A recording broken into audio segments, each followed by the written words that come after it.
Hello. Hello.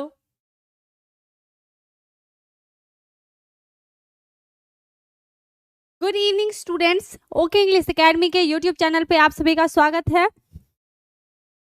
मैं आ चुकी हूँ ममता। गुड इवनिंग पाकीजा, अमित, क्वीन, सब लोग जुड़ जाइए। और परसों किन किन का एग्जाम है?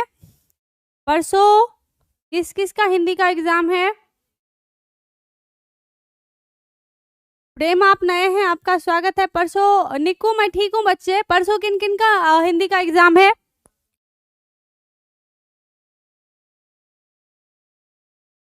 एक बार बताइए कि परसों किन किन का हिंदी का एग्जाम है? जितने भी नए बच्चे हैं आप सभी का मेरी तरफ से, एकेडमी की पूरी टीम की तरफ से इस चैनल पे आपका स्वागत है। जायसवाल आपका है। अच्छा, बहुत सारे बच्चों का है परसों एग्जाम। तो जिन भी बच्चों का परसों एग्जाम है आप इन ग्रामर के इन क्वेश्चंस का रिवीजन कर लीजिए। पॉसिबिलिटी है, संभावना बहुत अधिक है कि इनमें से क्वेश्चंस पूछे जाए। आप इन सभी को अच्छे से देख लेंगे और परसों की परीक्षा के लिए आप सबको ढेर सारी शुभकामनाएं। ऑल द बेस्ट, अच्छे से एग्जाम दीजिएगा। एंड डरना बिल्कुल नहीं है। अब वो समय आ गया जब आपको परीक्षा देनी है और जितनी भी आपने पढ़ाई की है उसका आपको आउटपुट देना है वहां पे। तो बिना डरे, इत्मीनान से, आराम से पहले सभी क्वेश्चंस को अच्छे से पढ़ना है, टिक कर लीजिए और उसके बाद क्वेश्चंस बनाना शुरू कीजिए। पहले क्वेश्चन पढ़ना है, जो जितने भी निर्देश, जो भी डायरेक्शंस दिए होते हैं उन सबको पढ़ना है। उसके बाद जो है क्वेश्चंस टिक कर लेना है कि कितने क्वेश्चंस मुझे बनाने हैं। सब जगह लिखा होता है कि इसमें से 100 वस्तुनिष्ठ प्रश्नों में से 50 बनाना है, आप उस तरीके से टिक कर लेंगे।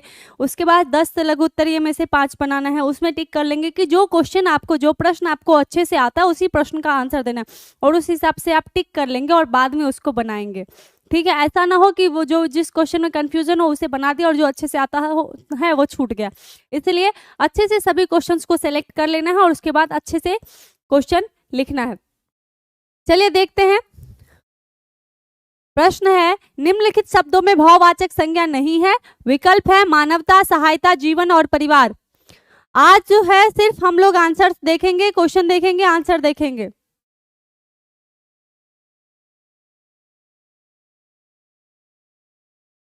प्रशांत, मैं समझ नहीं पा रही हूँ।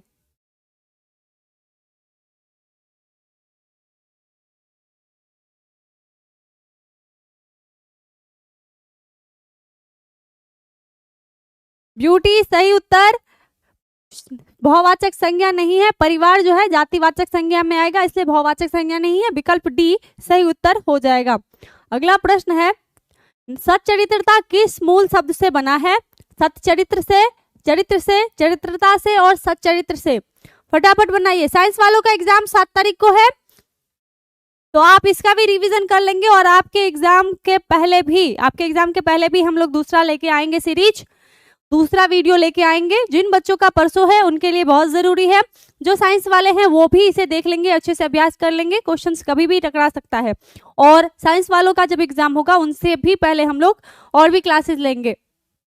तो साइंस कॉमर्स जिनका भी एग्जाम आगे है, 7 तारीख को है, उनका हम उस हिसाब से फिर से करेंगे क्लास।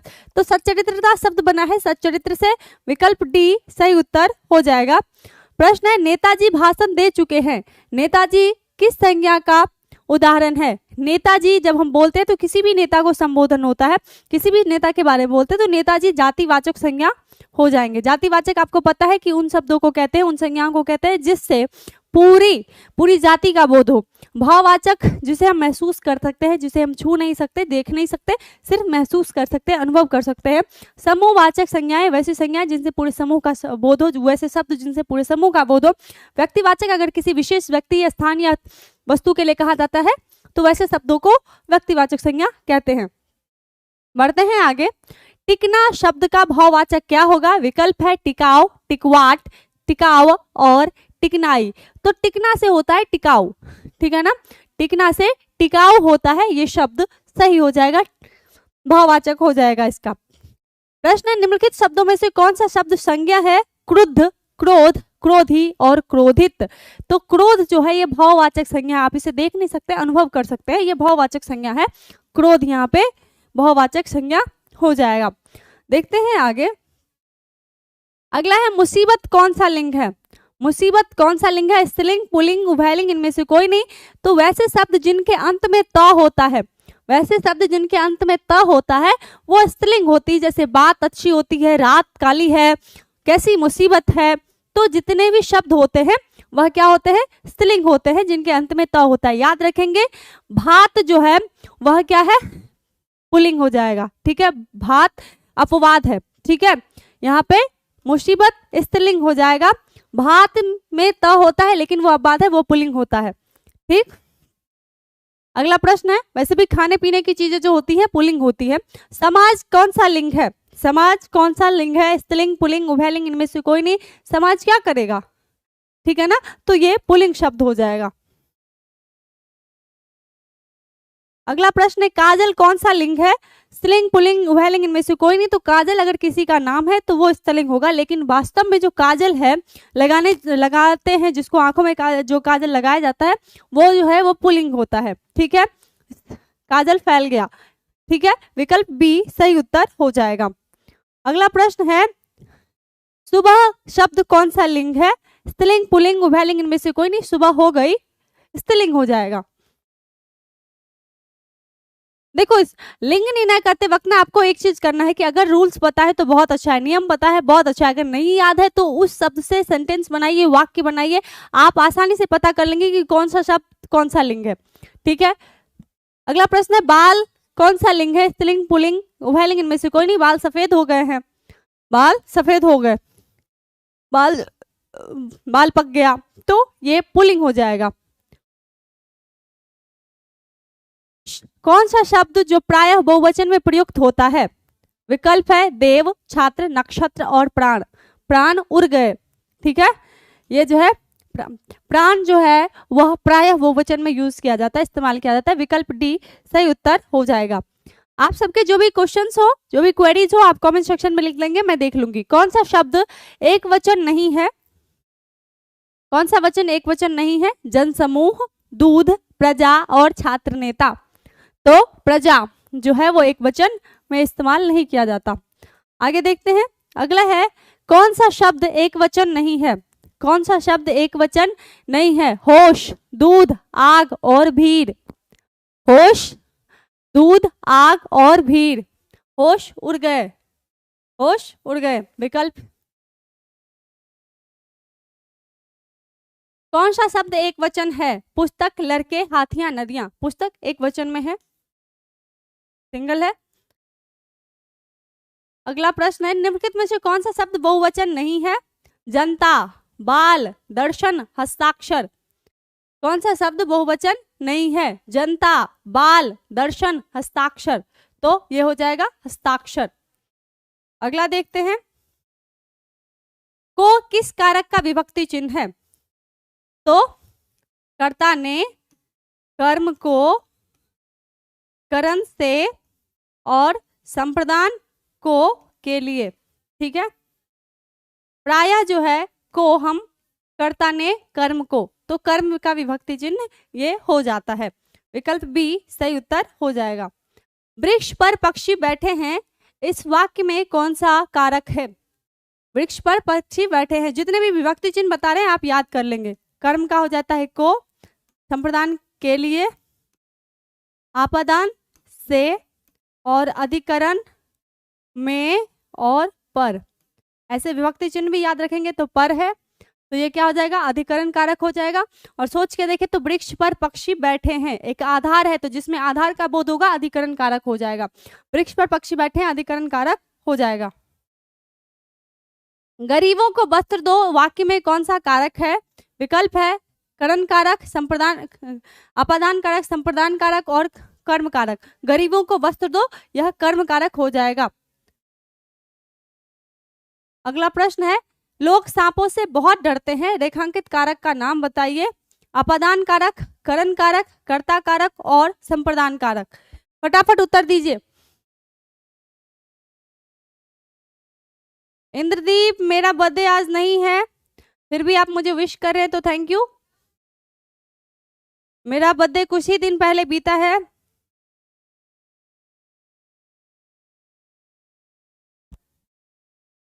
सांपों से, लोग सांपों से बहुत डरते हैं, रेखांकित कारक का नाम बताइए। ये हो जाएगा करण कारक। ठीक है, बढ़ते हैं आगे। इनमें से अपादान कारक की विभक्ति क्या है? अपादान कारक की विभक्ति क्या है? कर्ता ने कर्म को करण से, संप्रदान को के लिए आपादान से। आपादान का क्या होता है? से। जब अलगाव का भाव रहता है तब आपादान का कारक से होता है। विकल्प सी सही उत्तर हो जाएगा। अगला है, कौन आता है? कौन सा सर्वनाम है? प्रश्नवाचक, संबंधवाचक, निश्चयवाचक, अनिश्चयवाचक। तो इसमें क्या कहता है? कौन आता है, यह प्रश्न है, तो यह प्रश्नवाचक सर्वनाम हो जाएगा। अगला प्रश्न है, तुम्हें क्या चाहिए? कौन सा सर्वनाम है? क्या चाहिए, इसमें भी प्रश्न हो रहा है। विकल्प है निजवाचक, प्रश्नवाचक, संबंधवाचक, निश्चयवाचक। तो ये हो जाएगा क्या चाहिए, तुम्हें क्या चाहिए, प्रश्नवाचक। प्रश्न को पूरा पूरा पढ़ेंगे, सभी विकल्पों को अच्छे से देखेंगे और उसके बाद उत्तर देंगे। आपके पास काफी समय रहता है, इसलिए डरना नहीं है और आराम से उत्तर देना है, बिना घबराए हुए, स्टेबल होके, संतुलित होके। ठीक है। सर्वनाम के कितने भेद होते हैं? 4, 5, 6 और 7। सर्वनाम के 6 भेद होते हैं। पुरुषवाचक, निश्चयवाचक, अनिश्चयवाचक, सर्वनामवाचक, निजवाचक, प्रश्नवाचक। संबंध, पुरुषवाचक, निश्चयवाचक, अनिश्चयवाचक, संबंधवाचक, प्रश्नवाचक और निजवाचक 6 भेद होते हैं। पुरुषवाचक सर्वनाम,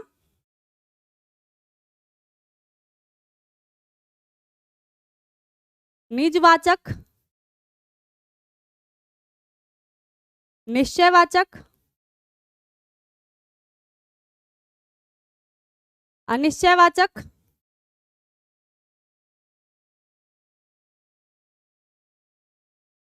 प्रश्नवाचक,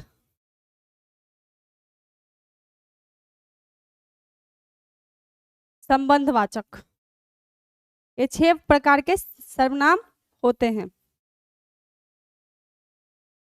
देखते हैं अगला प्रश्न। मुझे किस प्रकार का सर्वनाम है? मुझे किस प्रकार का है? उत्तम पुरुष, मध्यम पुरुष, अन्य पुरुष, इनमें से कोई नहीं। पुरुषवाचक में मुझे, जो सुनने जो करता होता है वो उत्तम पुरुष में आता है। विकल्प ए सही हो जाएगा, फर्स्ट पर्सन। प्रश्नवाचक सर्वनाम नहीं है। किससे, किसमें, किससे, किसी ने। तो प्रश्नवाचक में किससे, किसमें, किसने, ये सब प्रश्नवाचक है। किसी ने यह प्रश्नवाचक नहीं है, यह अनिश्चयवाचक हो जाएगा। विकल्प डी सही उत्तर हो जाएगा। अगला प्रश्न है, स्मरण का विशेषण क्या होगा? विस्मरण, संस्मरण, स्मरणीय और अस्मरण। तो स्मरण का होता है स्मरणीय। विकल्प सी सही उत्तर हो जाएगा। स्मरण का विशेषण स्मरणीय।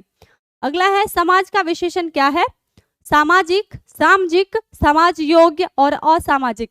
तो समाज का विशेषण होता है सामाजिक, समाज का सामाजिक। विकल्प ए सही उत्तर हो जाएगा। अगला है, आलस का विशेषण क्या होगा? आलस का आलस्य, आलसवान, आलसी और आलस। तो आलस का हो जाएगा आलसी। आलस का क्या होगा? आलसी। विकल्प सी सही उत्तर हो जाएगा। उच्च शब्द का विशेषण क्या हो जाएगा? उच्च शब्द का विशेषण क्या हो जाएगा? उच्चतर, ऊंचाई, ऊंचा और ऊंच। फटाफट उत्तर दीजिए, फटाफट उत्तर दीजिए।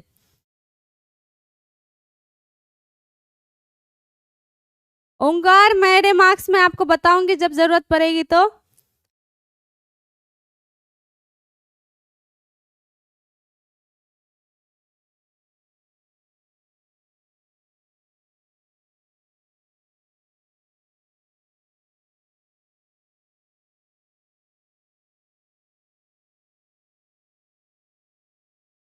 तो उच्च का विशेषण हो जाएगा ऊंचाई। विकल्प बी सही उत्तर हो जाएगा। अगला प्रश्न है, लालच का विशेषण क्या होता है? लालच का हानि, पैसा, लालची, इनमें से कोई नहीं। लालच का लालची हो जाएगा। विकल्प सी सही उत्तर हो जाएगा। अगला प्रश्न है, पर्यवेक्षक में कौन सा उपसर्ग होगा? उपसर्ग वैसे शब्दांशों को कहते हैं जो किसी शब्द अथवा शब्दांश के पहले लगकर उससे अर्थ प्रदान करते हैं या उसके अर्थ को विशेषता प्रदान करते हैं।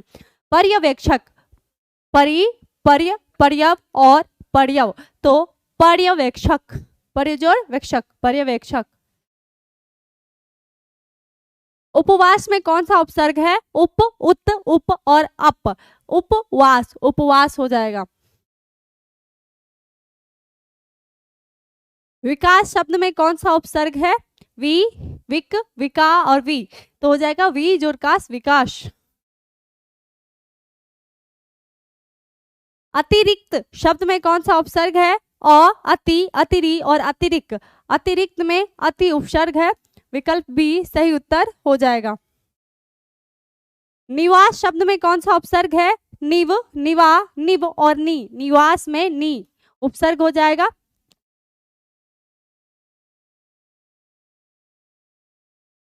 फलित शब्द में कौन सा प्रत्यय है? प्रत्यय उन शब्दों अथवा शब्दांशों को कहते हैं जो किसी भी शब्द के अंत में लगकर उस शब्द को अर्थ प्रदान करते हैं अथवा अर्थवान शब्द को विशेषता प्रदान करते हैं। फल, इत, फलित, तो फल में इत, फल में इत प्रत्यय है, फलित, विकल्प बी सही उत्तर हो जाएगा। अगला प्रश्न है आनंदित शब्द में कौन सा प्रत्यय है? दित, इत, दित और इत, आनंद, इत, आनंदित, विकल्प बी सही उत्तर हो जाएगा। अगला प्रश्न है चतुराई में कौन सा प्रत्यय है? राई, दीर्घ ई, ह्रस्व ई, आई, चतुर, आई, चतुराई, चतुर, आई, चतुराई, विकल्प डी सही उत्तर हो जाएगा। दर्शनीय शब्द में कौन सा प्रत्यय है? य, इय और अनीय, सही उत्तर हो जाएगा दर्शन जोड़ दीर्घी ई य, दीर्घीय, य, विकल्प बी सही उत्तर हो जाएगा। अगला प्रश्न है विभागीय शब्द में कौन सा प्रत्यय है? इय, य और गीय, तो विभाग जोड़ दीर्घ ई और य, ये हो जाएगा विभागीय। अगला प्रश्न है सदैव का संधि विच्छेद क्या होता है? सद जोड़ एव, सत जोड़ एव, सदा जोड़ एव और सद जोड़ एव। सदैव का होता है सत जोड़ एव सदैव, सत जोड़ एव सदैव। रूल होता है कि किसी भी कवर्ग, तवर्ग, पवर्ग, चवर्ग, टवर्ग का पहला वाला जो है जुड़ेगा तो ये तीसरे में बदल जाता है, सदैव, सत जोड़ एव सदैव। निश्चय शब्द का संधि विच्छेद है निह जोड़ चाय, निह जोड़ चय, निह जोड़ चय और नी जोड़ चाय और इनमें से कोई नहीं।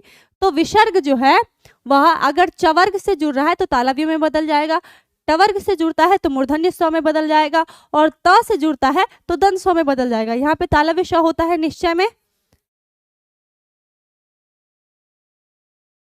तो ये चवर्ग वाला आ जाएगा। ठीक है, यहाँ पे अगर दूसरा स्व होता तो उस हिसाब से निश्चय में ये विशेष निह जोड़ चाय, निश्चय। अगला है उद्घाटन का संधि विच्छेद क्या होता है? उद जोड़ घाटन, उत जोड़ घाटान, उत जोड़ घाटन और उद जोड़ घाटान, सही उत्तर हो जाएगा। उद्घाटन का होता है उत जोड़ घाटन, उद्घाटन। जगन्नाथ का संधि विच्छेद क्या होता है? जगत जोड़ नाथ, जगत जोड़ नाथ, जग जोड़ नाथ और जगत जोड़ नाथ, सही उत्तर हो जाएगा। जगन्नाथ का होता है जगत जोड़ नाथ, जगन्नाथ। सुक्ति संधि शब्द का संधि विच्छेद क्या होगा? सुक्ति शब्द का संधि विच्छेद क्या होगा? स जोड़ उक्ति, सु जोड़ उक्ति, सु जोड़ उक्ति और सु जोड़ उक्ति, सही उत्तर हो जाएगा सु जोड़ उक्ति। सुक्ति ये दीर्घ स्वर संधि है, विकल्प बी सही उत्तर हो जाएगा। तालव्य स्व का उच्चारण स्थान क्या है? दांत, तालु, ओष्ठ, मूर्धा। तालव्य स्व तालु से बोला जाता है।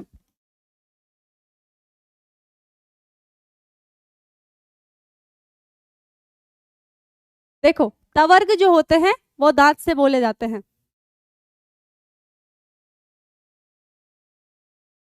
ल और दंत स, ठीक है। तालु से बोला जाता है चवर्ग, ह्रस्व ई, दीर्घ ई और तालव्य श, ठीक है। ओष्ठ से पवर्ग बोले जाते हैं और ह्रस्व उ, दीर्घ उ, और मूर्धा से टवर्ग, र, री, ये सब टवर्ग से बोले जाते हैं, मूर्धा से बोले जाते हैं। अभी बताया दीर्घ ई का उच्चारण स्थान बताना है, तो मुंह, तालु, मूर्धा और दांत, तो इसका हो जाएगा तालु, विकल्प बी सही उत्तर हो जाएगा। अगला प्रश्न है ल का उच्चारण स्थान दंत, ओष्ठ, तालु, मूर्धा। अभी बताया ल का उच्चारण स्थान दांत होता है, विकल्प ए सही उत्तर हो जाएगा। अगला प्रश्न है अ का उच्चारण स्थान क्या होता है? तो अ, आ, कवर्ग और ह और विसर्ग, इनका उच्चारण जो होता है वह कंठ से होता है। अ का उच्चारण स्थान कंठ से होता है। अगला प्रश्न है र तथा री का उच्चारण स्थान है, विकल्प है मूर्धा, तालु, कंठ और दांत। तो र और री का उच्चारण स्थान मूर्धा से होता है। फाल्गुन शब्द क्या है? तत्सम, तद्भव, देशज, विदेशज। तो तत्सम उनको कहते हैं जो संस्कृत में भी और हिंदी में भी एक जैसे शब्द इस्तेमाल किए जाते हैं। तद्भव उनको कहते हैं जो हिंदी में संस्कृत का ही रूपांतरित रूप हो। देशज उनको कहते हैं जो क्षेत्रीय भाषा से लिए जाते हैं, ठीक है। और विदेशज उन शब्दों को कहते हैं जो विदेशी भाषाओं से लिए गए हैं।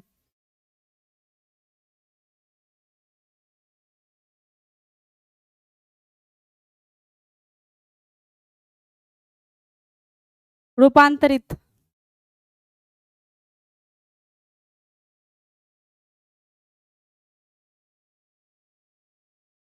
तो फाल्गुन जो है यह संस्कृत में भी और हिंदी में इस्तेमाल किया जाता है, दोनों में एक जैसा ही, ये इसलिए तत्सम हो जाएगा।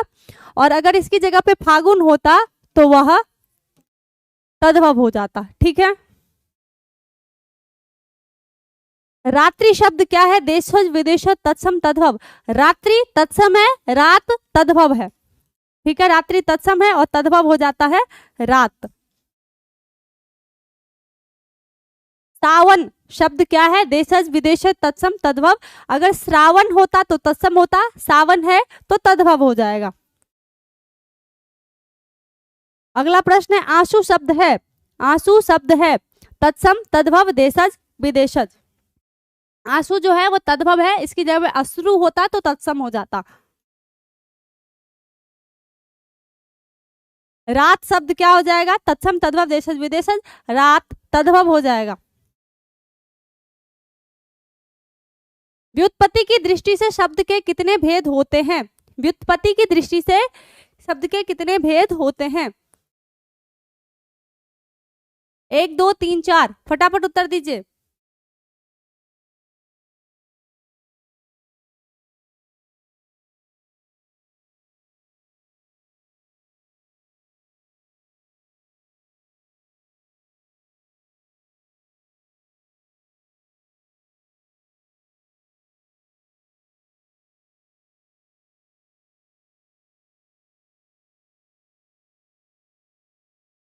राहुल राठौर, आपसे रेगुलर क्लासेस चलेंगी अभी। तो व्युत्पत्ति के दृष्टि से शब्द के 3 भेद होते हैं, रूढ़, यौगिक, योग रूढ़।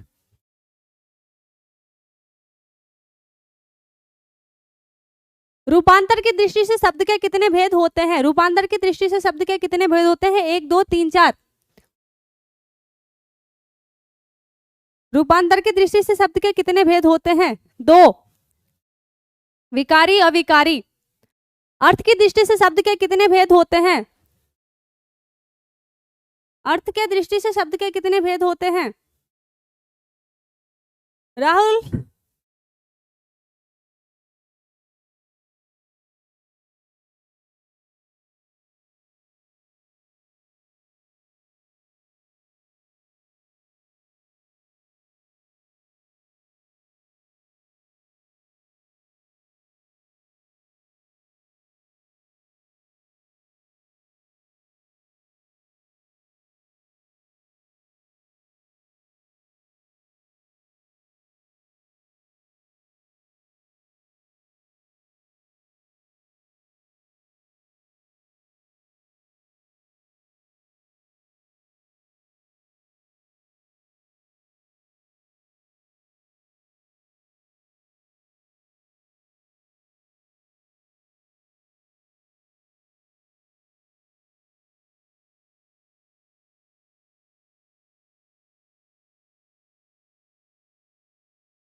दिव्यांशी क्या कहना चाहती हैं?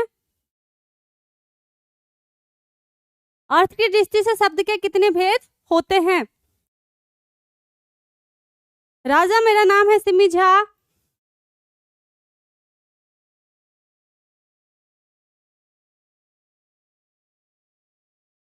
प्रश्न है, अर्थ की दृष्टि से शब्द के कितने भेद होते हैं? 1 2 3 4। अर्थ की दृष्टि से शब्द के 2 भेद होते हैं, सार्थक और निरर्थक। अगला है, आदमी शब्द कौन सा है? अंग्रेजी, फारसी, अरबी और तुर्की। आदमी जो है वो अरबी शब्द है। विकल्प सी हमारा सही उत्तर हो जाएगा। रचना के अनुसार वाक्य के कितने भेद होते हैं? फटाफट उत्तर दीजिए। Thank you Rohit.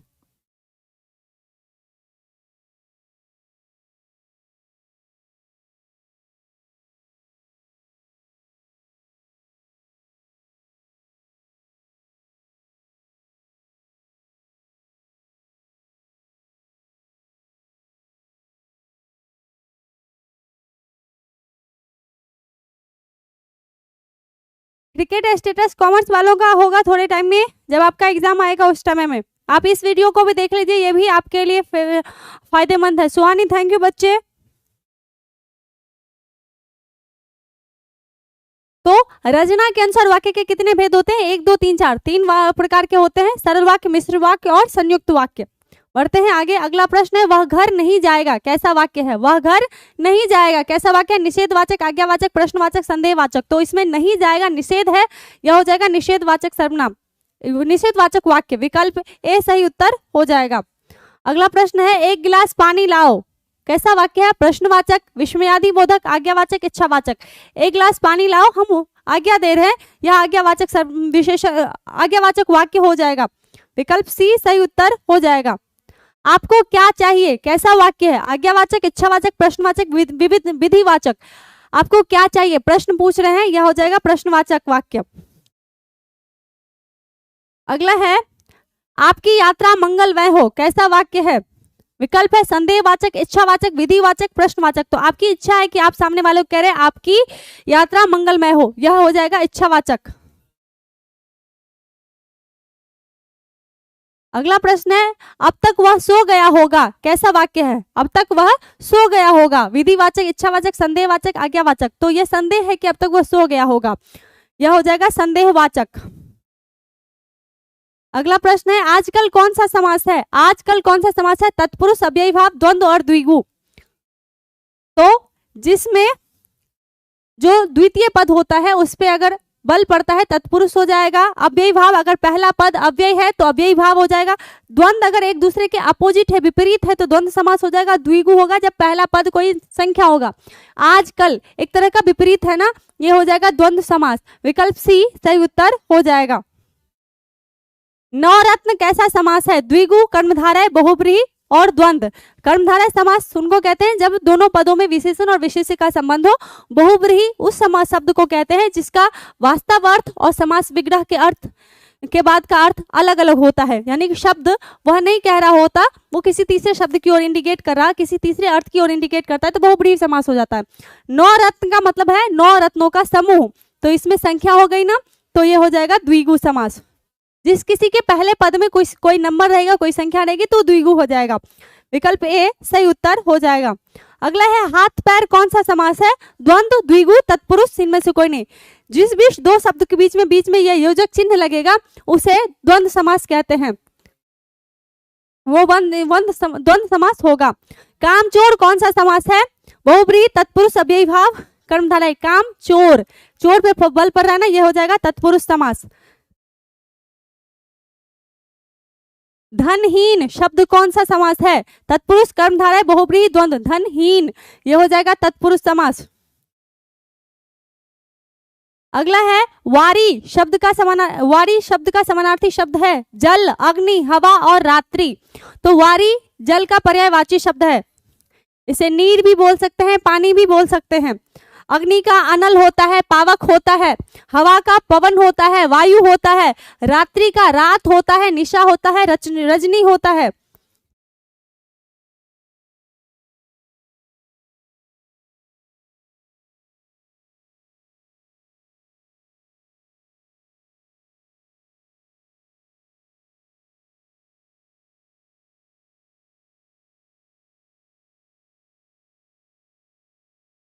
वायु, पवन, समीर, रात्रि का रात, निशा, रजनी,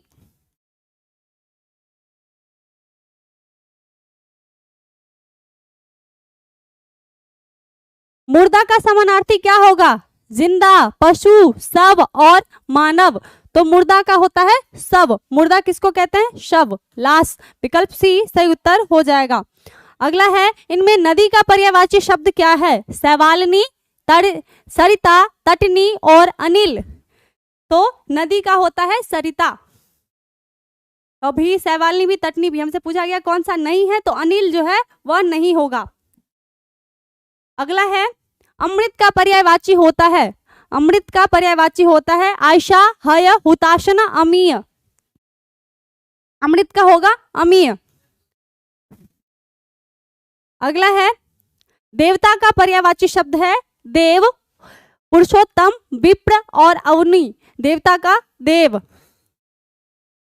देव भी हो सकता है, ईश्वर भी हो सकता है, परमात्मा भी हो सकता है, प्रारब्ध भी हो सकता है। सज्जन का विलोम शब्द क्या होता है? सज्जन का विलोम क्या होगा? महान, दुर्जन, अधम और अधर्मी। तो अधम का उत्तम होता है और सज्जन का दुर्जन होता है। अधर्मी का हो जाएगा सद्धर्मी। अगला है, सरस का विलोम शब्द क्या होता है? समरस, मधुरस, नीरस और बरसात। सरस मतलब रस के सहित, नीरस बिना रस के। विकल्प सी सही उत्तर हो जाएगा। आगामी शब्द का विलोम क्या होता है? दूरगामी, विगत, वर्तमान और निर्गामी। आगामी मतलब आने वाला, इसका हो जाएगा विगत। दूरगामी का मतलब होता है दूर तक जाने वाला, वर्तमान मतलब अभी। अगला है, अग्रज का विलोम शब्द क्या होगा? विग्रह, कनिष्ठ, अनुज और आत्मज। तो अग्रज का मतलब होता है बड़ा भाई, अनुज का मतलब होता है छोटा भाई। अगला है, कवि का विलोम शब्द है,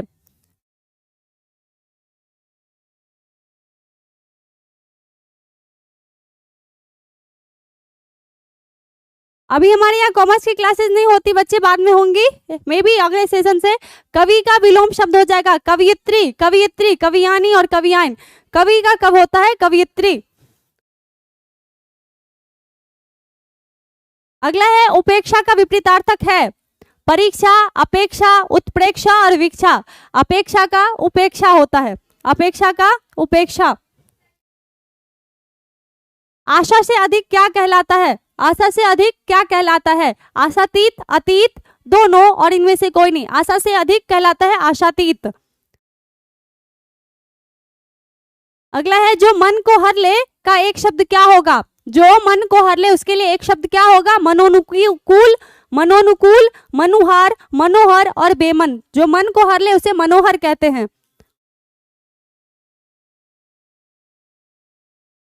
जिसने गुरु से दीक्षा ली हो को एक शब्द में क्या कहेंगे?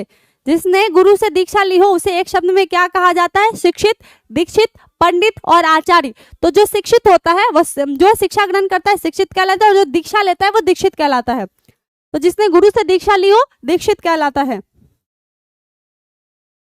तीव्र बुद्धि वाला क्या कहलाता है? समझदार, कुशाग्र, आज्ञाकारी और बुद्धिमान। तो जिस तीव्र बुद्धि वाला कुशाग्र कहलाता है। प्राण पखेरु उड़ना मुहावरे का क्या अर्थ है? प्राण पखेरु उड़ना मुहावरे का क्या अर्थ है? मृत्यु हो जाना, भयभीत होना, धक्का लगना और भारी विपत्ति आना। प्राण पखेरु उड़ना का मतलब होता है मृत्यु होना। पीठ दिखाना मुहावरे का क्या अर्थ है? हार कर भाग जाना, मर जाना, साथ देना, हरा देना। पीठ दिखाना मतलब हार कर भाग जाना। विकल्प ए सही उत्तर हो जाएगा। अगला प्रश्न है, खेत रहना मुहावरे का क्या अर्थ है? खेत रहना मुहावरे का क्या अर्थ है?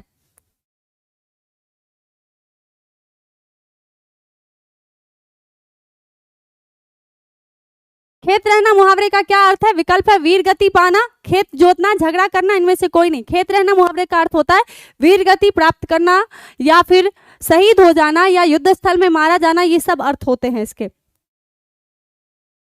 अगला है आपे से बाहर होना, मुहावरे का क्या अर्थ है? घर से बाहर हो जाना, भला बुरा न समझना, बहुत क्रोधित होना और व्यर्थ की बातें करना। आपे से बाहर होना मुहावरे का अर्थ होता है अत्यधिक क्रोध आना, बहुत क्रोधित होना। अक्ल का अंधा क्या कहलाता है? अकल का अंधा होना मुहावरे का क्या अर्थ होता है? दृष्टिहीन होना, मूर्ख होना, चालाक होना, इनमें से कोई नहीं। अकल का अंधा मतलब मूर्ख होना। खून पसीना एक करना मुहावरे का क्या अर्थ है? खून पसीना एक करना मुहावरे का क्या अर्थ है? युद्ध करना, बहुत परिश्रम करना, उल्टा काम करना और बहुत क्रोधित होना। तो खून पसीना एक करना मतलब बहुत कठिन परिश्रम करना, कठिन परिश्रम करना। अपना उल्लू सीधा करना मुहावरे का क्या अर्थ है? चापलूसी करना, अपना काम निकालना, चालाकी करना और मूर्ख बनाना। तो अपना उल्लू सीधा करना का मतलब होता है अपना काम निकालना। अगला प्रश्न है सब धन 22 पसेरी। सब धन 22 पसेरी मुहावरे का क्या अर्थ है? बहुत सस्ती होना, 22 पसेरी अनाज होना, बहुत महंगा होना और अच्छा बुरा सबको एक समझना। सब धन 22 पसेरी, जितने भी धन है सब 22 रुपये में एक पसेरी, अच्छा बुरा सबको एक समझना। चू न करना मुहावरे का क्या अर्थ है? आवाज नहीं करना, नहीं बोलना, सह जाना और निंदा व्यर्थ निंदा करना। तो चू न करना मुहावरे का अर्थ होता है सह जाना, ठीक है, बर्दाश्त कर लेना। विकल्प सी सही उत्तर हो जाएगा। अगला प्रश्न है दांत गिनना मुहावरे का क्या अर्थ है? उम्र का पता लगाना, दांत की गिनती करना, चकित होना और लज्जित होना। दांत गिनना मुहावरे का अर्थ होता है उम्र पता लगाना।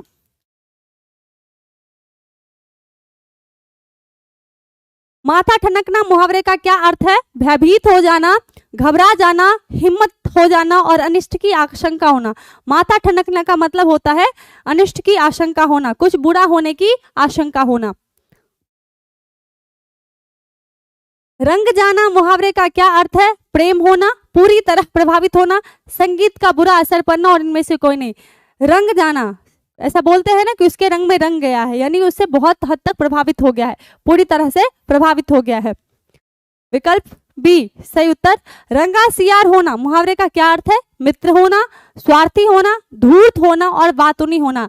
रंगा सियार मतलब धूर्त होना।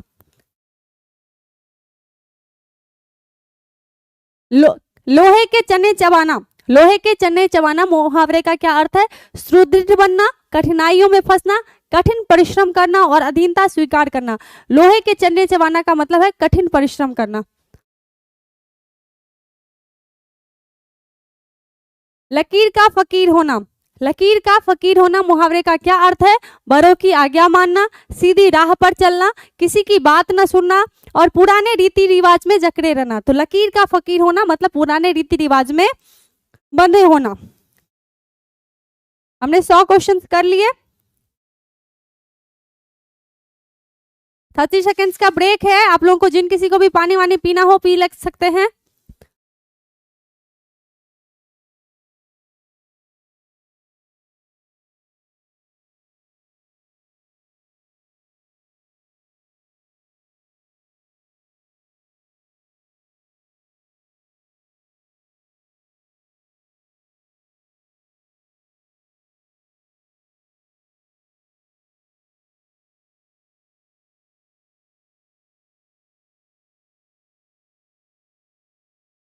उत्तम डेफिनेटली।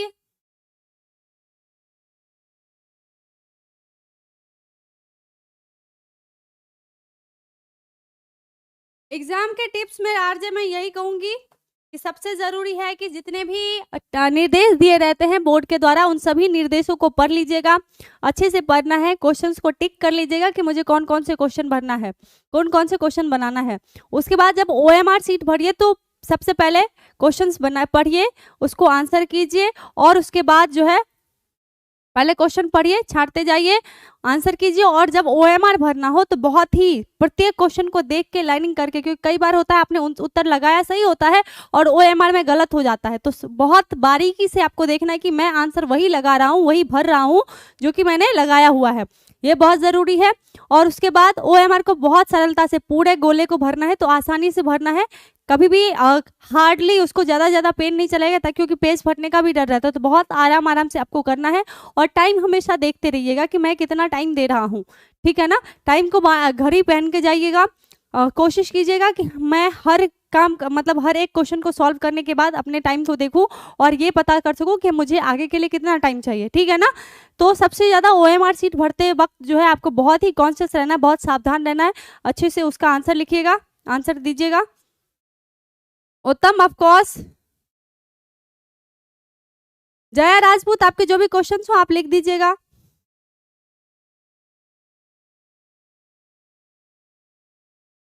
रोहित, आज सिर्फ ग्रामर का है, बुक का हम लोग कल देखेंगे। मुस्कान, आप नई स्टूडेंट है, आपका स्वागत है। Thank you Amarendra. कृति, कोशिश कीजिए बच्चे समय पे आने की, ठीक है। श्वेता, अगर वॉच नहीं है तो ले लीजिए। लाल पीला होना मुहावरे का क्या अर्थ है? वैसे जो एग्जाम का हॉल रहता है उसमें आपको वॉच लगी रहती है, एक बड़ी सी वॉच लगी रहती है, आप उसको देख लेंगे, ठीक है।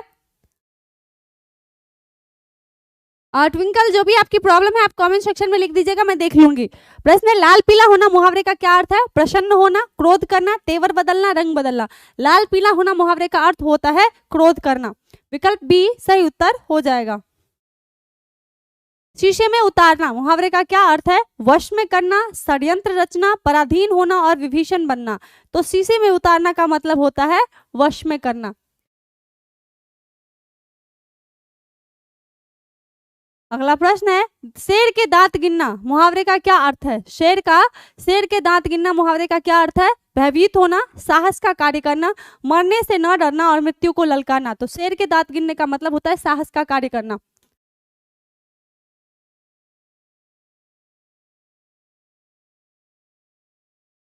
अगला प्रश्न है, श्री गणेश करना मुहावरे का क्या अर्थ है? विकल्प है आरंभ करना, मिट्टी में मिलाना, मिट्टी में मिलना, समारोह का खुशी खुशी अंत करना, इनमें से कोई नहीं। श्री गणेश करना मतलब शुरुआत करना, आरंभ करना। दूर की हाँकना मुहावरे का क्या अर्थ है? दूर दूर की यात्राएं, बहकी बहकी बातें करना, लंबी लंबी कहानियां सुनाना और बढ़ चढ़कर बातें करना। तो दूर की हाँकना का मतलब होता है बढ़ चढ़कर बातें करना। के लिए किस कारक का चिन्ह है? के लिए किस कारक का चिन्ह है? कर्म, संप्रदान, संबंध, आपादान।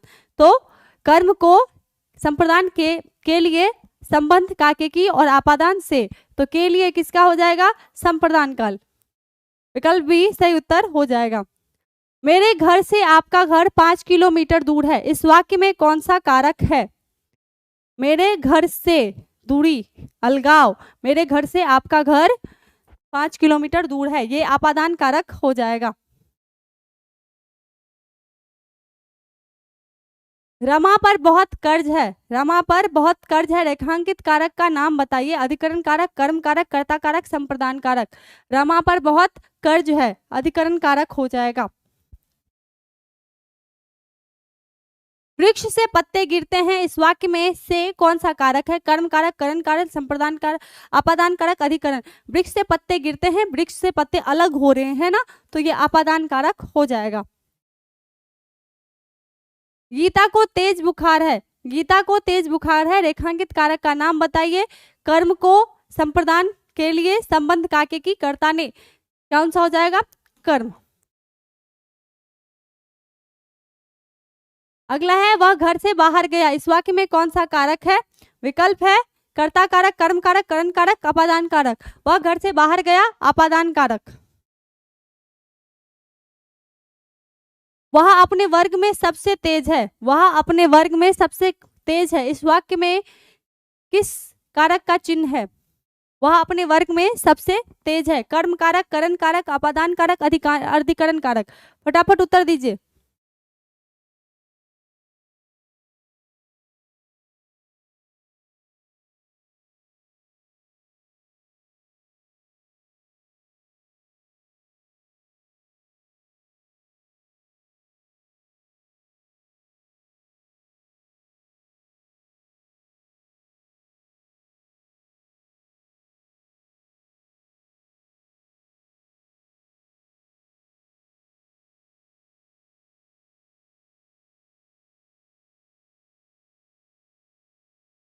लकी आप नए स्टूडेंट हैं, आपका स्वागत है।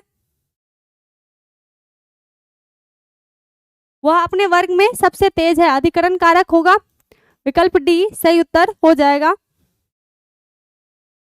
अगला प्रश्न है, बच्चों ने आम नहीं खाया। बच्चों ने आम नहीं खाया, रेखांकित कारक का नाम बताइए। कर्ता कारक, कर्म कारक, संबंध कारक, करण कारक। बच्चों ने आम नहीं खाया, कर्ता कारक हो जाएगा। चारपाई पर भाई साहब बैठे हैं, इस वाक्य में चारपाई शब्द किस कारक में है? करण कारक, संप्रदान कारक, संबंध कारक, अधिकरण। चारपाई पर बैठे हैं, अधिकरण कारक हो जाएगा। अगला प्रश्न है, भूखे को भोजन दो, इस वाक्य में को कौन सा कारक है? कर्म कारक, करण कारक, संप्रदान कारक और आपादान कारक। भूखे को भोजन दो कर्म कारक हो जाएगा। खर्च का विशेषण क्या होता है? खर्चीला, खर्च, खर्चना और खर्चील। खर्च का खर्चीला। कत्ल का विशेषण क्या होगा? कातिल, खून करना, खूनी और कत्ला। कत्ल का कातिल। ढील का विशेषण क्या होगा? ढील का कसना, ढीला, ढोलना, इनमें से कोई नहीं, ढील का ढीला। जिद्द का विशेषण क्या होगा? जिद्दी, जिद्दा, जिन्हा और जिद्दी। तो जिद्द का जिद्दी, ये भी, और अगर ये भी लिख सकते हैं इसमें, जिद्दी। संज्ञा, सर्वनाम और विशेषण शब्दों में प्रत्यय लगाकर जो धातुएं बनती हैं उन्हें क्या कहते हैं? नाम धातु, नाम धातु क्रिया, यौगिक धातु क्रिया, कृदंत क्रिया और संयुक्त क्रिया। फटाफट बताइए।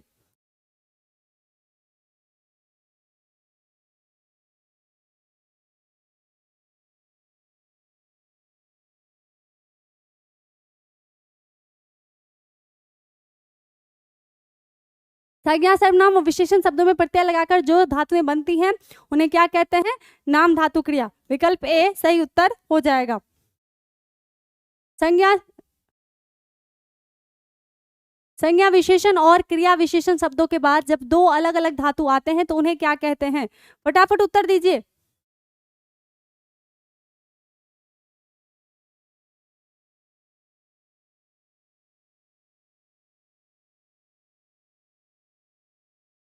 संज्ञा विशेषण और क्रिया विशेषण शब्दों के बाद जब दो अलग अलग धातु आते हैं तो उन्हें क्या कहते हैं? नाम धातु, मिश्र धातु, अनुकरण धातु और धातु।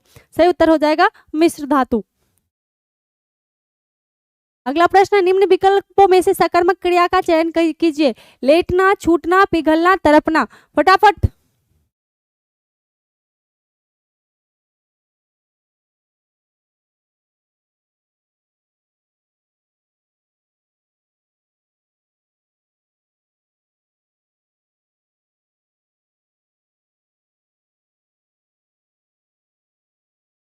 सूर्या आपका स्वागत है। निम्न विकल्पों में से सकर्मक क्रिया का चयन कीजिए।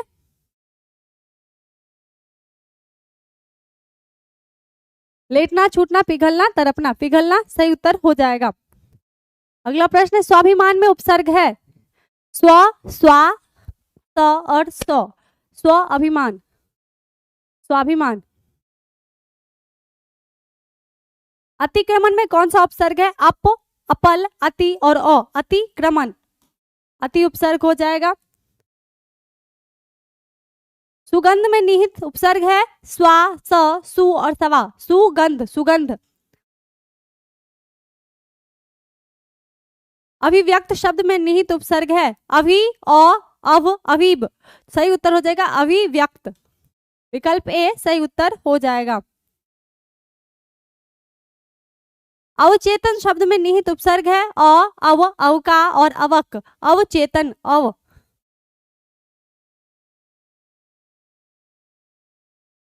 अपहरण शब्द में निहित उपसर्ग है अप, अपल, अप और अ। दोनों सेम है, अप उपसर्ग हो जाएगा अपहरण। उद्भव शब्द में निहित उपसर्ग है उद, अ, अन, उ। उद्भव में उद उपसर्ग हो जाएगा। अपकर्म शब्द में निहित उपसर्ग है अप, अपल, अपा, अ। अपकर्म, अप उपसर्ग हो जाएगा।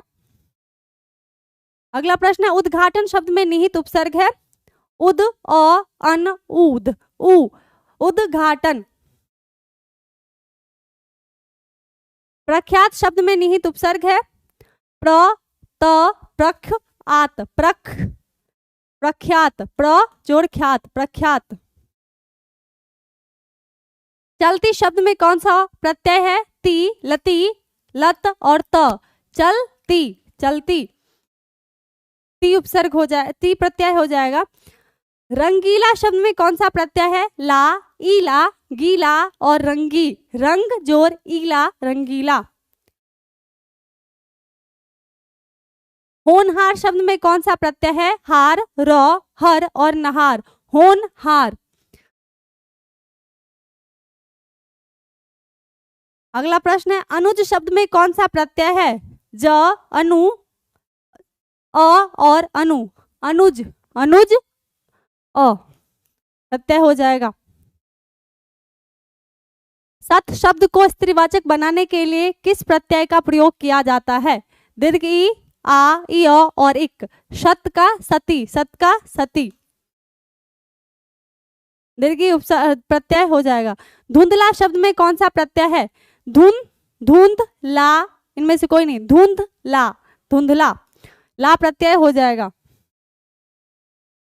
सज्जन का विलोम क्या हो जाएगा? महान, दुर्जन, अधम, अधर्मी। सज्जन का दुर्जन हमने अभी किया भी था। कवि का विलोम हो जाएगा कवित्री। ये क्वेश्चन रिपीटेड है आपके टेस्ट के लिए। आशा से अधिक कहलाता है आशातीत, हमने किया था अभी सारे प्रश्नों को। जो मन को हर ले के लिए एक शब्द मनोहर। जिसने गुरु से दीक्षा ली हो एक शब्द के, उसके लिए एक शब्द क्या होगा? दीक्षित, दीक्षा ली हो, दीक्षित। तीव्र बुद्धि वाला क्या कहलाता है? फटाफट उत्तर दीजिए, तीव्र बुद्धि वाला क्या कहलाता है? तीव्र बुद्धि वाला कुशाग्र कहलाता है।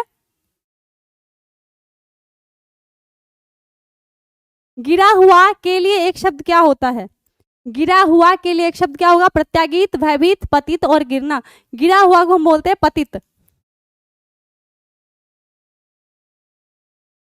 अगला प्रश्न है आंखों के सामने के लिए एक शब्द क्या होगा? बगल, प्रत्यक्ष, परीक्षण, परोक्ष। तो बगल आंखों के सामने के लिए होता है प्रत्यक्ष।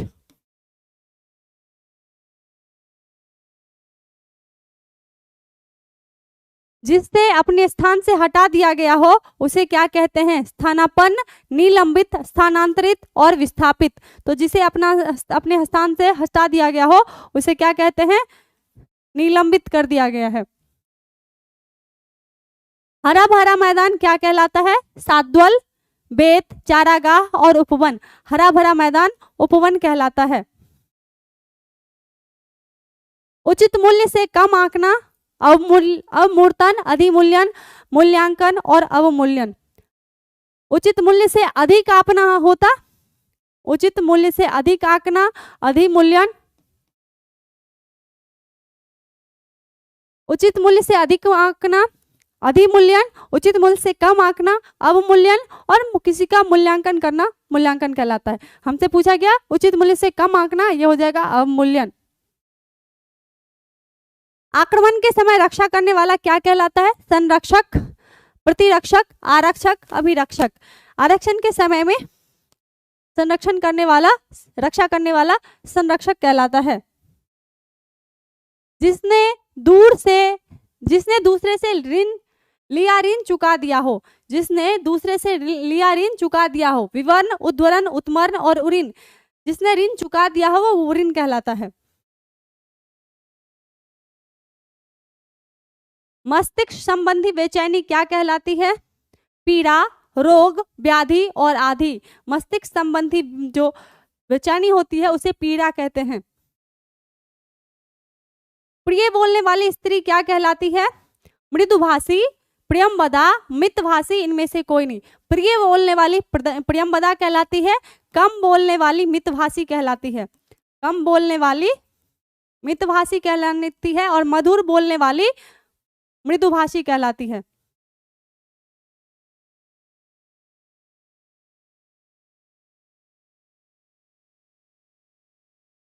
मधुर बोलने वाली मृदुभाषी, प्रिय बोलने वाली प्रियंवदा और कम बोलने वाली मितभाषी। जो व्यक्ति पहले किसी पद पर रहा हो, पदावनत, भूतपूर्व, पूर्व और प्रत्याशित। जो पहले किसी पद पे रहा हो उसे पूर्व लगाते हैं, ठीक है, और उसमें भी अगर कोई गुजर चुका हो तो भूतपूर्व लगा देते हैं। जो जीवन आघात को पहुंचाने वाला हो, जो जीवन को आघात पहुंचाने वाला हो, जो जीवन को आघात पहुंचाने वाला हो उसे क्या कहेंगे? साहसिक, सांप्रतिक, संघारक और सांघातिक। तो जीवन को आघात पहुंचाने वाला हो सांघातिक कहलाता है। वारी का शब्द का समानार्थी क्या होता है? जल, अग्नि, हवा, रात्रि। अभी बताए वारी जल का पर्यायवाची शब्द होता है। इनमें नदी का पर्यायवाची शब्द नहीं है। सवालिनी, सरिता, तटिनी, अनिल, तो ये तीनों हैं, अनिल नहीं है। अमृत का पर्यायवाची शब्द होता है अमीय।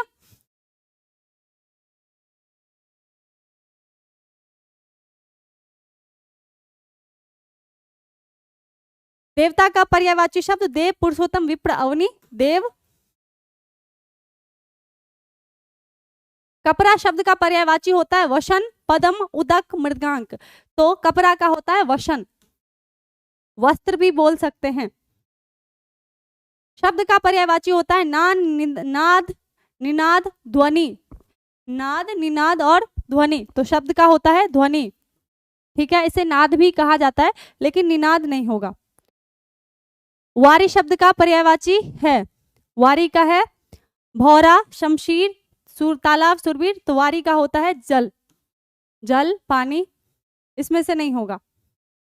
अगला प्रश्न है, वन का पर्यायवाची शब्द होता है अमृत, असुर, विपिन और शिव।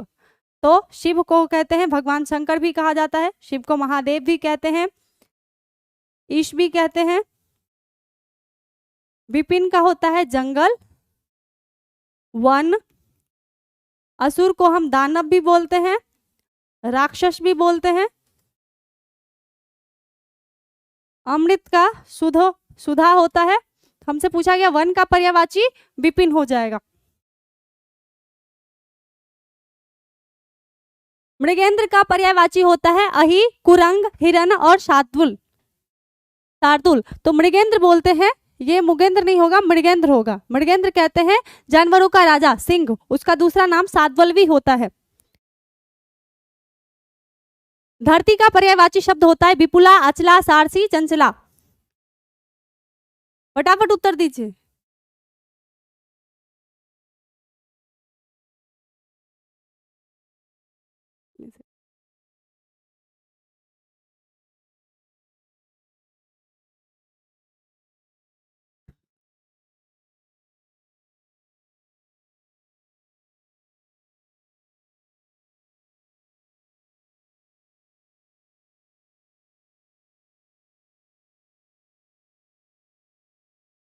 तो धरती का होता है अचला।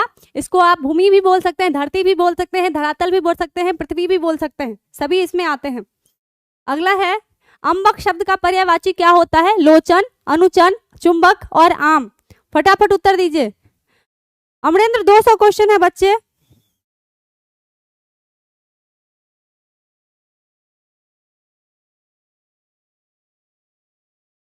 अम्बक का होता है लोचन, आंख, नेत्र, चक्षु सब हो जाएंगे, नयन। अगला है, आकाश का पर्यायवाची शब्द होता है, आकाश का आसमान, नभ, गगन सब हो जाएगा। सोना का पर्यायवाची शब्द होता है घोड़ा, हाटक, चांदी, राह। फटाफट बोलिए। तो सोना का पर्यायवाची शब्द होता है हारक। यहाँ थोड़ा सा टाइपिंग मिस्टेक है, हाटक नहीं हारक होगा। अगला है, विष्णु का पर्यायवाची शब्द होता है हार, धाय, धाता और पक्ष। फटाफट उत्तर दीजिए।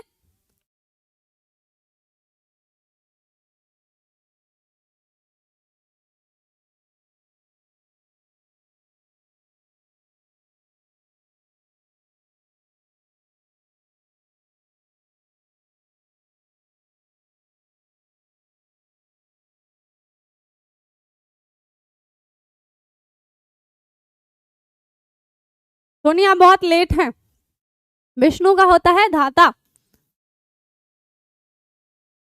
अगला है सिंह का पर्यायवाची शब्द होता है मृग, नृप, शावक, पंचमुख।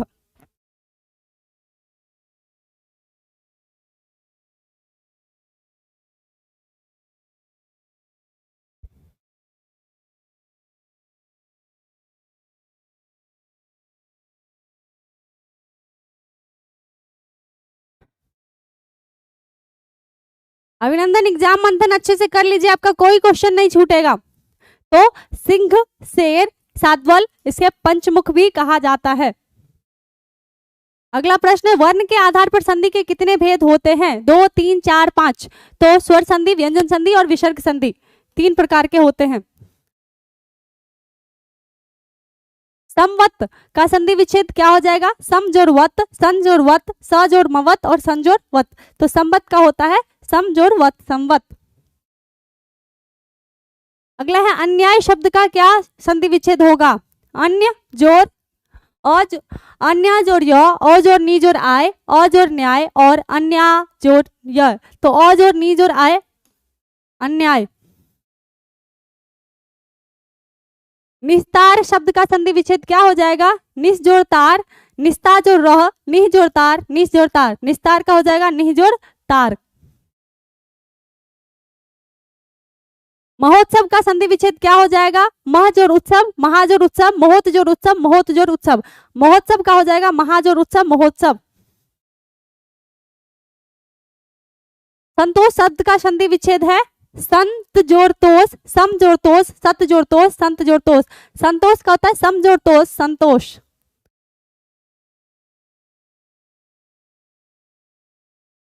जगदीश शब्द का संधि विच्छेद है जग जोड़ दीस, जगत जोड़ ईश, जग जोड़ ईश और जगती जोड़ श।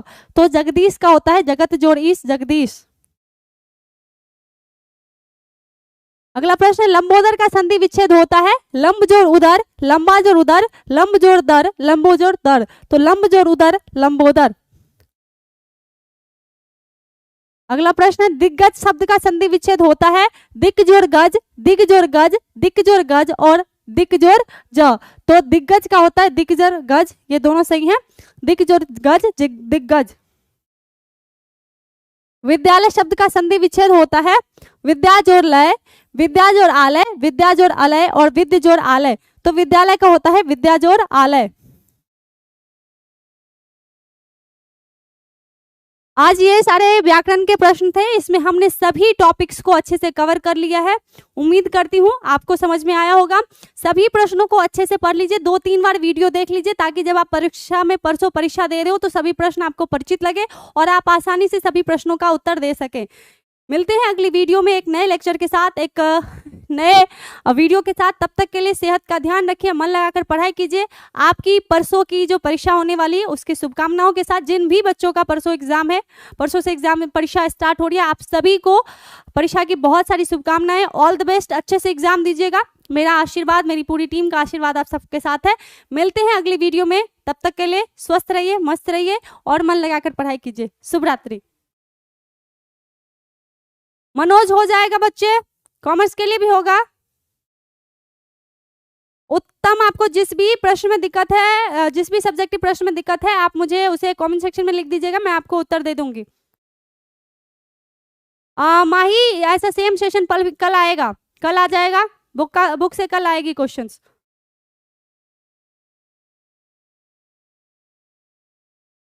चलिए मिलते हैं अगली क्लास में।